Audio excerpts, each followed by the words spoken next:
Jane Velez-Mitchell here for The Fix. Here's a question. A lot of people find that addiction is a progressive disease, but are there some people who just naturally grow out of substance abuse problems? Yes, but those people are not addicts. Experts in recovery have distinguished between people who have been, for example, heavy drinkers, but not alcoholics. There are people who, because of circumstances or the crowd they're in, have been in a situation where they've used pretty heavily alcohol. But then one day they just decide, no, I'm not going to do that anymore.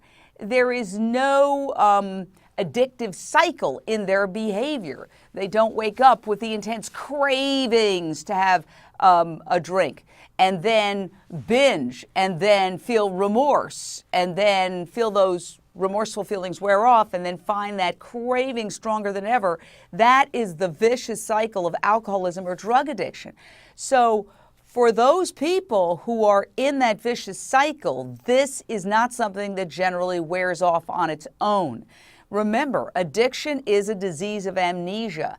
There is a part of our psyche that wants to be able to drink, for example, like normal people, and will constantly forget the consequences of that drink, where it leads an alcoholic. That's why we say that drinking and drugging is a disease of amnesia. That's why it's important to hang out with other people who are sober and share stories about what happened when we drank or drugged.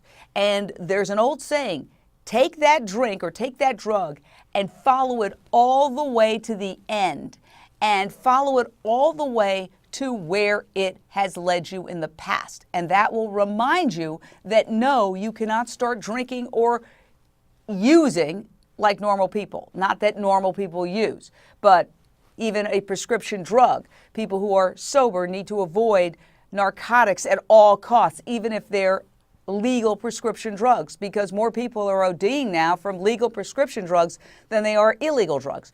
So that's my take on it. Jane Velez-Mitchell for The Fix. You can watch me weeknights, 7 p.m. Eastern on HLN.